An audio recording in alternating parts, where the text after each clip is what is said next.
Episode 12 में हम देखते हैं युंगजू और चाओ मिलकर उन लोगों को मारने गए थे जिन लोगों ने आर्टिकल को पब्लिश किया था। दरअसल ये सब यूमिन की एक्स गर्लफ्रेंड ने सब कुछ किया था, इसलिए वो वहाँ पे जाकर उसके लोगों को मारकर बाहर आते हैं, जिसके वजह से यूमिन चिंता कर रहा था कि पता नहीं युंगजू का क्या हो रहा होगा। लेकिन युंगजू सही सलामत वापस आती है, जिसे देखकर यूमिन बहुत खुश होता है। फिर अगले दिन ये लोग मीडिया बुलाकर वहाँ पे सारा कुछ बता देते हैं कि क्या क्या हुआ था, और उन लोगों को ये गारंटी देते हैं कि अगली जब बियर आने वाली है वो पूरी तरह से सही होगा। अब हम देखते हैं कि सब कुछ सही होने की वजह से उन लोगों का पुराना वाला ब्रांच अभी ओपन होने को जा रहा था, जो सुनकर युंगजू और कांग बहुत ही ज़्यादा खुश होते हैं।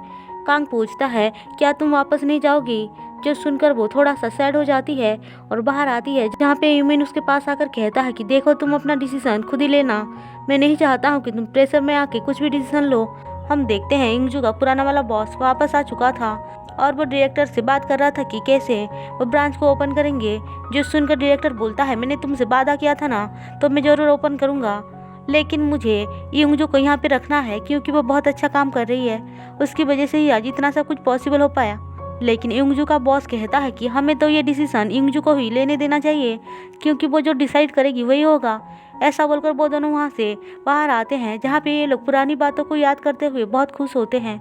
हम देखते हैं थोड़ी देर बाद वहाँ पे कांग आकर कहता है कि मैं तुम्हें पसंद करता हूँ और मैं तुम्हारा रेस्पेक्ट करता हूँ। जब मुझे यूमिन ने कहा था तब मुझे सच बता देना चाहिए था, लेकिन अब मुझ में इतना हिम्मत है कि मैं तुम्हें सच बता पा रहा हूँ। उसकी बातें सुनकर युंगजू तो शॉक्ड थी, लेकिन वो बेचारा अपनी पूरी दिल की बात बता देता है, जो सुनकर उनका बॉस कहता है कोई बात नहीं, तुम चलो मैं तुम्हें अच्छा सा खाना खिलाता हूँ।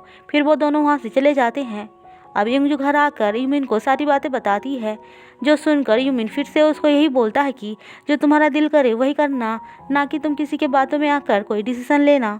अब सुबह वो ऑफिस आती है, जहाँ पे वो देखती है कि राव जो होता है वो जॉब के लिए प्रिपरेशन कर रहा है। वो इसे देखकर ये बोलती है कि अच्छा तुम भी जॉब के लिए प्रिपरेशन कर रहे हो। चाओ कहता है क्या तुम भी कर रही हो, लेकिन वो कुछ जवाब नहीं देती है और वहाँ पे जाकर चुपचाप बैठ जाती है। थोड़ी देर बाद उसके पास बैंग आकर कहती है कि क्या हम दोनों दोस्त बन सकते हैं, और तुम जो भी डिसीजन लोगी उसमें मैं तुम्हारा साथ दूंगा, तुम चिंता मत करना। जो सुनकर युंगजू खुश होती है। उसके बाद वो रेजिग्नेशन लेटर लेकर सीधे डायरेक्टर के पास आती है और कहती है कि मैं जॉब छोड़ रही हूँ। जो सुनकर डायरेक्टर उसको बहुत मनाता है और कहता है कि देखो तुम इतना अच्छा काम कर रही हो तो यहाँ से जाने के लिए क्यों सोच रही हो। लेकिन युंगजू ने डिसाइड कर लिया था कि वो अब काम नहीं करेगी और ना ही वो पुराने ब्रांच के वहाँ पे वापस जाएगी। अब ये बाहर आती है, जहाँ पे सारे लोग उसके लिए इमोशनल हो रहे थे। युंगजू कहती है इतना सैड मत हो, मैं तो हमेशा तुम लोगों से मिलती रहूँगी। अब युंगजू घर आते ही यूमिन को हक करके रोने लगती है और बोलती है कि अब से मैं जॉब छोड़ दी और देखो मेरी लाइफ क्या होने वाली है, मैं तो अनएम्प्लॉयड हो गई। युंगजू की ऐसी हालत देखकर यूमिन उससे कहता है कि कोई बात नहीं, अब से तुम अपनी ज़िंदगी का एक नया चैप्टर को जीने जा रही हो और तुम इसको एंजॉय करो। अब धीरे धीरे टाइम बीतता जाता है और युंगजू ने भी खुद को एक्सेप्ट कर लिया था। हम देखते हैं यूमिन कुछ स्टूडेंट्स को सही से बियर बनाना सिखा रहा था। तभी वहाँ पे दो लड़कियाँ उसको देखकर फिदा हो रही थी, जो देखकर युंगजू को बहुत ही ज़्यादा जेलस फील होता है। लेकिन यूमिन को भी समझ में आ जाता है कि युंगजू जेलस फील कर रही है, इसलिए उसके पास आकर बात करता है और ये मुंह फुलाकर वहाँ पे बैठी रहती है। फिर वो उसको समझाता है कि इतना गुस्सा मत करो, मैं कुछ भी नहीं करूँगा। वो उसके स्लीव को भी नीचे कर देती है। उसके बाद यूमिन अंदर जाकर उनको सिखाता है। थोड़ी देर बाद युंगजू अंदर आती है, जहाँ पे यूमिन के डैड उनको कॉल करके बुलाते हैं और वो लोग डिनर पे कब आ रहे हैं। उनकी बातें सुनकर युंगजू और यूमिन बहुत ही ज़्यादा खुश होते हैं कि वो उनको डिनर पे बुला रहे हैं। उसके डैड बहुत ज़्यादा सुधर गए थे। वो यूमिन को मिस यू भी बोलते हैं, लेकिन वो बहुत ही ज़्यादा ऑकवर्ड फील कर रहे थे क्योंकि वो पहली बार ऐसा बोल रहे थे। यूमिन कहता है देखो मेरे डैड ने पहली बार मुझे मिस यू बोला। वहीं दूसरी तरफ हम चाओ और बैंक को देखते हैं। चाओ उसको बहुत टाइम के बाद अपने घर लेकर आया था। क्या पासवर्ड अभी भी सेम होगा? फिर वो ट्राई करता है तो सच में डोर ओपन हो जाता है। बैंक कहती है तुम्हारे घर वालों को यही लग रहा होगा कि तुम वापस जरूर आओगे, इसलिए उन्होंने पासवर्ड भी चेंज नहीं किया। फिर वो उसको अंदर ले जाकर खाना बनाकर खिलाता है। उसके बाद बैंक उसको सीधे शादी के लिए प्रपोज करती है और चाओ भी उसको वहाँ पे अपना असली नाम बताता है और कहता है कि अब तुम मेरी फैमिली होने जा रही हो, इसलिए मैं तुम्हें अपना रियल नाम बता रहा हूँ। अब सीन शिफ्ट होकर हमें युंगजू और यूमिन को दिखाया जाता है। वो लोग रेडी हो रहे थे क्योंकि दोनों लेडीज जो थी वो पार्टी दे रहे थे।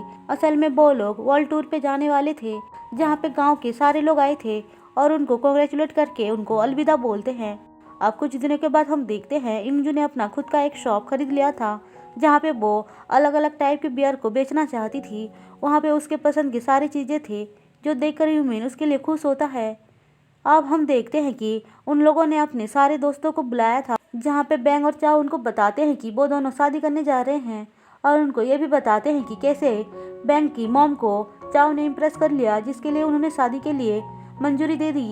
जो सुनकर सारे लोग उसके लिए खुश होते हैं और वहाँ पे कार्ड वगैरह भी उनके लिए पैकिंग करते हैं। फिर सब मिलकर एक ग्रुप फोटो लेते हैं और इसी के साथ इस ड्रामा का हैप्पी एंडिंग होता है। दोस्तों, अगर आपको मेरी एक्सप्लेनेशन पसंद आई हो तो कमेंट करना और बताना कि नेक्स्ट ड्रामा आपको कौन सा देखना है।